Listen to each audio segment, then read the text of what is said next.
ফেরাউনের লাশ এটা নীল নদের মধ্যে ডুবন্ত ছিল। ফেরাউনের যুগ কত আগে গেছে, ঈসা নবীর আগে পার হয়ে গেছে। ফেরাউন ওই মুসা আলাইহিস সালামের সাথে সে কি করত, শত্রুতামি করত। মুসা আলাইহিস সালামের বড় শত্রু ছিল, তার শরীয়তের শত্রু ছিল। তার কাছে আল্লাহ পাক যে তাওহীদ ও রিসালাত পাঠিয়েছিল, সেই তাওহীদ এবং রিসালাতের বড় শত্রু ছিল ফিরাউন। আল্লাহ পাক সেই ফিরাউনকে নীল নদের পানিতে তারে চুবাইয়া হত্যা করছে। করার পর ফেরাউন মুসা আলাইহিস সালামের যুগ শেষ হয়ে গেছে, হজরত ঈসা আলাইহিস সালামের যুগ শেষ হয়ে গেছে, আমাদের নবীজির যুগ আসছে। চিন্তা করেন কত শত বছরগুলি পার হয়ে গেছে।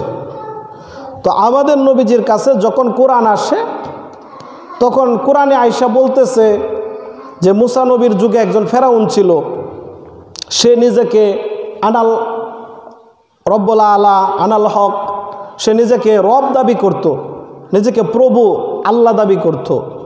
তো আল্লাহ পাক তাকে কি করেছেন, সমুদ্রের মধ্যে হত্যা করেছেন, তাকে মৃত্যু দিয়েছেন সমুদ্রের ভিতরে।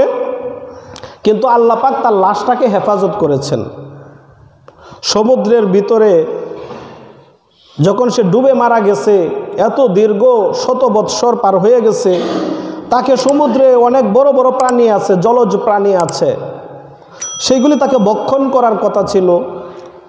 পানিরও কিছু ক্ষমতা আছে, সেগুলিও অনেক কিছু ধ্বংস করে দেয়। তার লাশকে পানি খেয়ে ফেলার কথা ছিল, নষ্ট করে দেওয়ার কথা ছিল।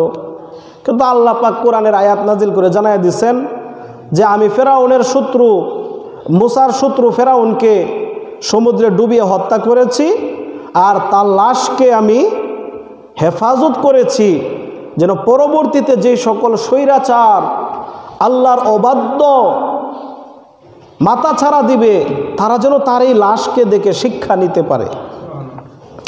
দেখেন, নবীর কাছে যে সকল সাহাবীরা ছিল, তারা নবীজির কথা শুনত, তো তাদের ইমানটা ওই নবীর ইমানের দ্বারা চার্জ হইতো।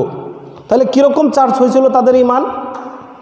এই জন্য সেই যুগে, আজ থেকে প্রায় 1450 বৎসর আগে, নবীর যুগের যে সকল মুসলমান ছিল, তারা এই প্রশ্নও করে নাই আল্লাহ যে কোরআনে কইল যে ফেরাউনের লাশ রে সমুদ্রে ডুবাইয়া মারছে, এরপর সেই লাশ রে হেফাজত করছে দুনিয়ার অন্যান্য স্বৈরাচার যেন তার এদিকে শিক্ষা গ্রহণ করতে পারে, সবক নিতে পারে।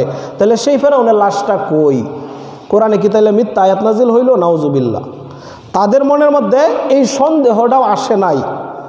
তাদের ইমান এত মজবুত ছিল যে কোরআনের আয়াত নাজিল হওয়ার সাথে সাথেই 100% এই আয়াতের উপরে তাদের ইমান অটোমেটিক ফুলফিল হয়ে যাইত।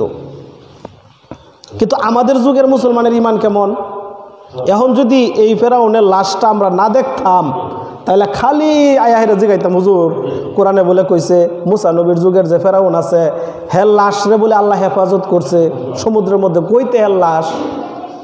কোরআনও তো আর কোনো জায়গা দুল নাই, কিন্তু এই জায়গাটা তো হুজুর হাজার হাজার শত শত মুসলমান কি করতো? ইমান হারা হয়ে যাইত। এজন্য নবীর মোহাব্বতে এই এতিম উম্মতের প্রতি আল্লাহ পাক এত দয়াবান যে এই উম্মতের জন্য ইমানের পরীক্ষাটা কঠিন হয়ে যাবে।